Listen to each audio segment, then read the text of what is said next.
Fala pessoal, Saiyaman aqui e antes de começar esse vídeo eu só quero esclarecer a vocês que pode parecer que esse vídeo seja um mero repost, mas não, eu fiz alguns acréscimos bem interessantes, eu tenho certeza que vocês vão gostar, então assistam o vídeo até o final, porque eu acrescentei coisas nessa minha primeira review que eu tinha sim já postado aqui no canal e também acrescentei a review aí da trilogia completa dos filmes do Broly. Espero que vocês gostem e assistam até o final e depois comente aqui comigo o que vocês acharam. Inicie o vídeo. É verdade que esse filme gira em torno de uma lenda, mas hoje eu vou mostrar para vocês que muita gente acabou caindo em mitos sobre esse filme, como a famosa interpretação de que ele giraria em torno apenas do choro do Goku. Eu vou mostrar que essas constatações que muitos tinham do Broly desse filme estão muito longe de uma conclusão verídica. Então chega de enrolação e bora começar. Primeiramente, o filme se passar na primavera, que é considerada o auge das estações, dá um tom do que seria o filme, que idealiza uma transformação nunca vista e que seria o tal ápice dos Saiyajins, a tal forma do guerreiro lendário. Uma idealização com laços tão fortes que convenceria o cara mais cabeça dura de Dragon Ball, Vegeta. E vale ressaltar que além de Paragas, Vegeta seria um dos únicos em todo o filme a reconhecer Broly, com todas as palavras, como o lendário Super Saiyajin. Nem mesmo o Sr. Kaiô, por exemplo, soltou tal afirmação, que muitos julgam ser o título do filme. E sim, caso você não saiba, o título original japonês desse filme não tem nada de lendário Super Saiyajin. Parece que os americanos que fizeram essa alteração enganaram tanto a nós quanto o Paragas enganou o Vegeta nesse filme. Falando nessa cena, ela para mim é uma das mais emblemáticas. Repare que enquanto Paragas enganava Vegeta, viajando em uma espécie de espaçonave, quando supostamente o lendário Super Saiyajin teria enfim aparecido, eles trocam quase que diretamente a cena para Gohan, Trunks e Kuririn, que acabam encontrando o Goku. Esse seria para mim um dos indícios que esse filme era muito mais sobre o Goku do que sobre o Broly, que mesmo apesar de ser a estrela do filme, não parecia ser tão assim. Quando Vegeta retorna da então viagem urgente, emburrado por, olha só, não ter encontrado o lendário Saiyajin, o pai de Broly começa a conformá-lo e de que não demoraria muito para tal encontro acontecer. E nesse momento, veja quem aparece: Goku. E após a icônica encarada dos dois, começamos a primeira parte do flashback de Broly.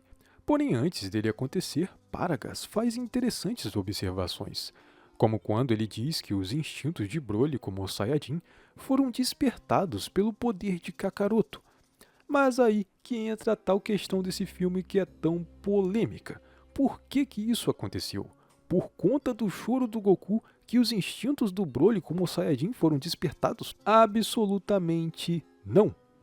O que poucos se atentam é que antes do berçário dos dois serem mostrados, Paragas revela a origem do ódio de Broly. Broly tem ódio de Goku porque Goku é, na verdade, aquele a quem ele julga seu filho ser. Quando Paragas continua ainda se questionando sobre o embate entre os dois mais cedo, ele mesmo levanta essa hipótese, com a fala: "E se for Kakaroto?" Por isso que mais tarde, quando Vegeta levanta a possibilidade de ir embora, Paraga diz o seguinte: "Espere, pois até amanhã deveremos saber em qual planeta o lendário Super Saiyajin está." E logo após essa fala, um grito de resposta a essa fala do próprio Paragas ecoa no local, exatamente por Broly, que após ouvir a frase lendário Super Saiyajin, começa a gritar Kakaroto. Quem corrobora para isso ainda mais é o próprio Goku, que quando se vira para Vegeta ele diz: "Vegeta, não há necessidade de procurar o lendário Super Saiyajin. Ele está bem aqui."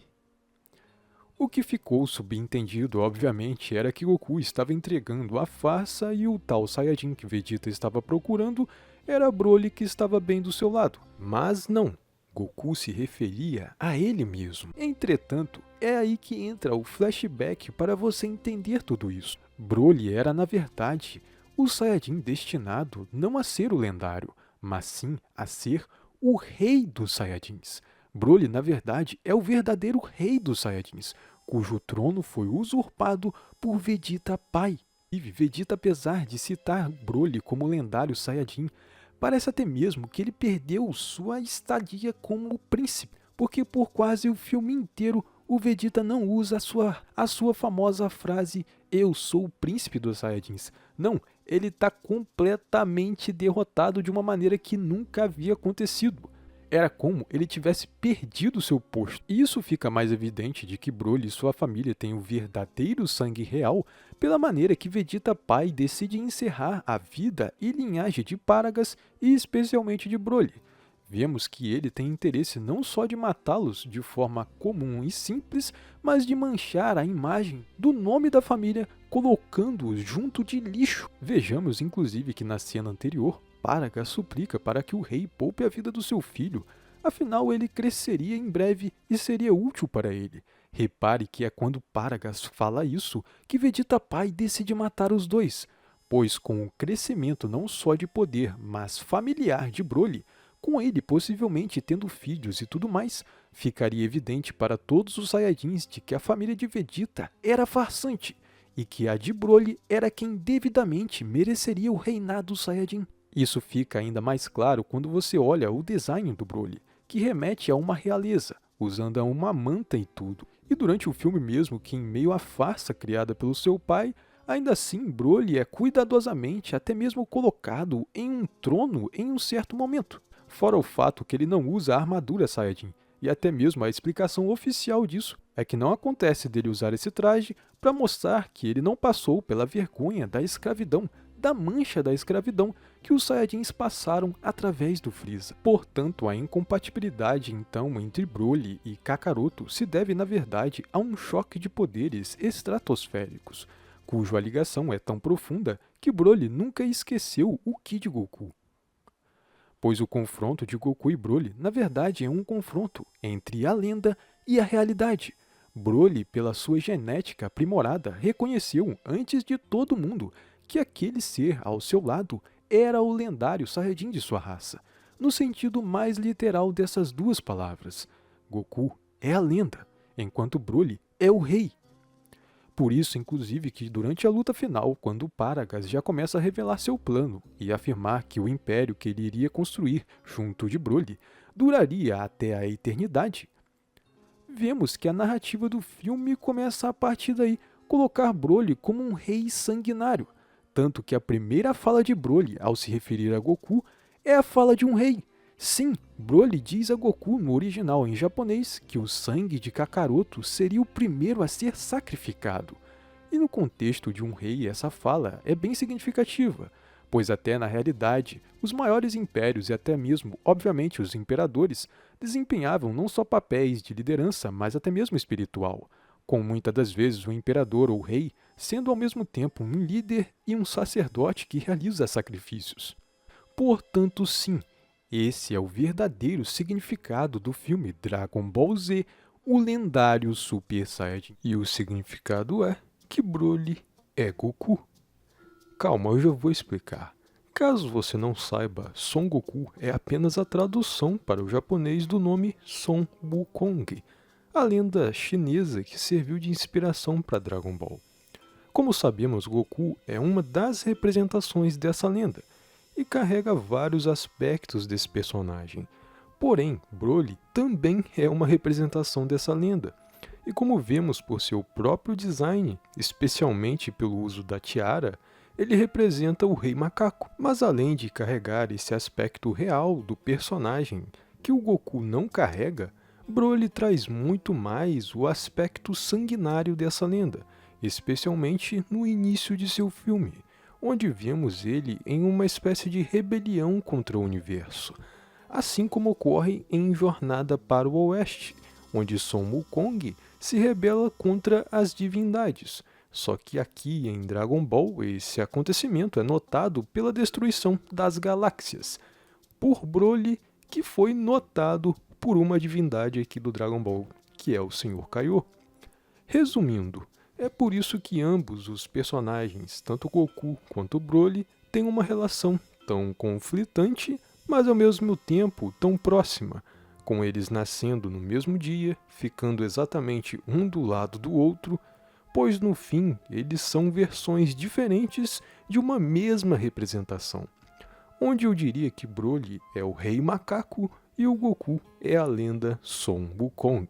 Pois bem, todos nós pensávamos que essa versão do Son Wukong, o Broly, havia sido morto por aquele soco milagroso do Goku, mas acontece que Broly conseguiu sobreviver, e através até de algumas cenas nós conseguimos ver alguns detalhes dessa sobrevivência dele. Apesar que eu acredito que nos detalhes mais específicos pode ter rolado algo ali similar ao que a gente viu da nave do Kakaroto, né, chamando o Gohan. Talvez tenha acontecido meio que isso, só que com o Broly. Enfim, fato é que o Broly sobreviveu e ele foi enviado para a Terra, mais especificamente lá para o Polo Norte, onde estavam também Goten, Trunks e Videl. E tem uma particularidade muito engraçada, né, nessas cenas principais aqui do início, porque elas lembram muito o GT. Ou melhor, o GT lembra muito essas cenas porque basicamente o Goten e o Trunks ficam sendo importunados pela Videl enquanto estão buscando as esferas, né? Sendo dois garotos importunados por uma menina. Nossa, lembra bastante certa saga aí de certo anime. Porém, esse filme, ao contrário do anterior, é pura comédia. Até nos desejos a gente vê isso. O Trunks queria fazer, né, um parque de diversões só pra ele. O Goten queria pedir Shenlong uma casa, uma terra, ou melhor dizendo, ali lotada de doces. Só a Videl que eles não falam nada do que ela estava fazendo ali. Ela basicamente jogada para fazer meio que o papel adulto mesmo da história e descobrir do que estava rolando ali perto daquele povoado. E ela acaba denunciando que havia um falso profeta ali que não só roubava os materiais que poderiam fazer daquele povoado um povoado bem rico, bem frutífero, mas roubava também a vida daquelas pessoas, até ela evita basicamente um sacrifício ali de acontecer, porque eles acreditavam que havia uma besta naquele local que eles deveriam destruir, e que só invocando certas entidades eles conseguem fazer isso, e basicamente a Videl consegue destruir toda essa falácia que esse falso profeta, que mais tarde eu vou falar mais, queria impor. Mas no final das contas, sempre no meio de umas mentiras tem certas verdades, e a questão do monstro era uma dessas. Eles acabam entendendo que realmente esse monstro existia, e ficaram ali e se ofereceram como cobaias e como oferendas, melhor dizendo, para que ele aparecesse o quanto antes. Porém o tempo passava e nada do monstro aparecer. E aí o Trunks começou a comer bastante, o Goten também queria comer, só que a Videl não queria que eles destruíssem ali o plano deles. E aí o Goten faz um show todo, acaba gritando bastante, e no meio desse grito ele acaba não gritando, na verdade, como ele próprio, mas como Goku, ou melhor, como Kakaroto. Ele vai e fica falando que, você só quer me bater, você só quer me punir. Só que todas as palavras eram uma referência ao Broly, que no filme anterior só queria bater basicamente mesmo, e derrotar mesmo com mais ênfase o Kakaroto. E nesse momento que o Broly detecta o Kakaroto a partir do Goten, aí sim o Broly aparece novamente e desperta do seu longos anos ali que ele passou congelado. E sobre esse Broly muito se debate sobre o poder dele. Eu diria que muito provavelmente, assim como outros personagens, ele deve ter mantido, mesmo congelado, algum nível de consciência para conseguir treinar, só que mentalmente. Assim como aconteceu mesmo com outras ocasiões aí em outros personagens que subiam de nível a partir desses métodos. E não só isso, é claro, né, o Zenkai que ele teve após sobreviver àquele grave ferimento causado pelo Goku. Isso explicaria ele ter dominado a forma Super Saiyajin, algo que parecia muito distante dele conseguir, né, no filme número 1, ter tido tanta facilidade não só contra o Goten, contra o Trunks, contra o Videl, mas contra um Gohan que aqui já tinha o Super Saiyajin 2, mesmo que mais fraco, né? Nós sabemos ali depois da saga do Majin Buu. Ainda assim, era o Super Saiyajin 2. E o Broly, apesar de brincar com o Gohan, tem até aquela cena icônica que ele dá aquela baita de uma risada. A luta dos dois ainda assim foi bem interessante. O Broly ainda reconhecia algum certo nível de poder a mais no Gohan, por isso ele se transforma na sua forma mais poderosa, lendário Super Saiyajin. E cara, essa é uma das melhores cenas de transformação pra mim que tem, porque ele inclusive libera o magma da Terra depois que se transforma. O Gohan depois até usa desse método como uma espécie de estratégia para tentar fazer com que o Broly fosse morto através daquelas lavas. Mas o Broly depois nós vemos que sobrevive, e aí dessa vez o Broly não queria mais diálogo e resolve se levantar e disparar seu ataque final que derrotaria todos de uma só vez. Gohan usa seu Kamehameha para tentar tancar o Gigantic Meteor de Broly e Goten se une a ele. Porém Goten, antes que já havia até reunido as esferas, começa a invocar por Shenlong. E aí que aparece a cena para mim mais intrigante desse filme, porque ela pode ter servido até mesmo de inspiração, olha eu falando aqui de novo do GT, no Dragon Ball GT para aquela parte do Goku, a parte final. Por quê? Porque no momento em que o Goten invoca por Shenlong aparece o Goku literalmente, como se ele fosse uma das entidades ali pertencentes às esferas do dragão e é o reino, né, que a gente sabe que existe de alguma maneira dos dragões. E aí o Goku aparece, ajuda os dois e forma um triplo Kamehameha. Depois até tem a ajuda do Trunks, que eu achei até bastante interessante ela ter acontecido, afinal de contas ajudou muito ali. Talvez até o Broly, por ele ter e saber, né, da existência do Vegeta, ele tenha reconhecido alguma espécie de similaridade do Ki do Vegeta com o Ki do Trunks e tenha se distraído de tal forma que ele levou aquele Kamehameha em cheio e acabou sendo explodido com o Sol. Depois as esferas logicamente se espalham, porém eu achei intrigante que elas se espalharam aqui também pelo universo e não como é geralmente, como acontece, né, aparece a cena delas se espalhando aí no céu, pra gente ver que elas estão se espalhando pela Terra. Claro que isso pode ter sido só um artifício que eles utilizaram, mas será que tem algum porém, aspas a mais aí nesse significado? Ainda mais por eles terem usado desse conceito que pela primeira vez do Goku das esferas e ele ser uma entidade que aparece basicamente ali e ajuda realmente, porque se o Goku não tivesse ajudado, eles teriam perdido, ainda mais porque o Goku era uma ajuda de nível de poder muito, mas muito elevado, considerando que ele estava ali no outro mundo, já devia ter transformações como Super Saiyajin 3, com certeza. E ele aparecer ali como parte das esferas realmente lembrou muito desses conceitos de GT, especialmente essa questão das esferas também pode ter sido, não sei. Eu fiquei com essa impressão, especialmente com essa imagem. Mas digam vocês aí as suas teorias sobre esses filmes aqui nos comentários. E cara, vou ser bem honesto, eu queria terminar esse vídeo por aqui, porque eu sinceramente gostaria de terminar minha narração por aqui, que esse filme 3 nunca tivesse existido. Eles fizeram um Broly de merda, até mesmo deixaram bem claro isso no seu design. E cara, eles recriaram a história de uma maneira mas muito ruim. A justificativa foi aquele falso profeta daquele povoado que reaparece e ele teria, no caso ali é mostrado no filme, pegado parte do sangue do Broly ali que ficou na nave do próprio Saiyajin. E aí ele dá para esse cientista aqui que recria a história desse personagem, que é o cara, né, que recria a história basicamente do personagem Broly. E mano, eu sinceramente não gosto não só desse terceiro filme, mas também do segundo filme. Porque eles, nesse quesito do personagem, eles falharam muito. O Broly não era um personagem que só falava somente a palavra Kakaroto. Claro, ele era malucão, não vou negar isso. Mas quem assistiu o primeiro filme sabe, até todo o enredo que tinha, ele era sim um personagem, apesar dessa característica aí traumática dele, ele carregava algo consigo. Mas esse segundo e esse terceiro filme, muito pior ainda, conseguiu destruir qualquer, sabe, chama de um personagem único. Meio que o Broly virou só mais um vilão aí do Goku, rival do Goku, com esse segundo, com esse terceiro filme, muito pior, como eu vinha falando. Tanto que eles resumiram mesmo o que eles queriam fazer nessa parte final.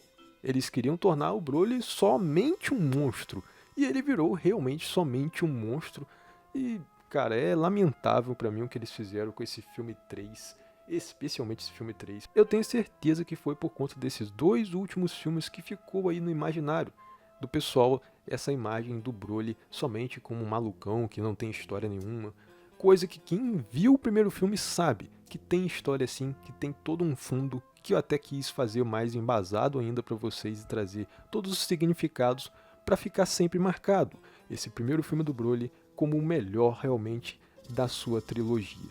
E eu espero que vocês tenham gostado, galera, desse meu vídeo. Eu quis fazer realmente essa lembrança dessa trilogia do Broly e trazer realmente os significados do personagem verdadeiramente. É provável até que, se não existissem esses últimos filmes, eles nem precisassem reconstruir do zero, basicamente, como fizeram no Dragon Ball Super Broly. Mas eles tiveram que fazer isso, acredito eu, por conta desses filme 2 e 3. O que vocês acham dessa trilogia do Broly? Espero que vocês tenham gostado do vídeo. Se gostaram, compartilhem, isso ajuda demais o canal. E vejo vocês no próximo vídeo de Dragon Ball.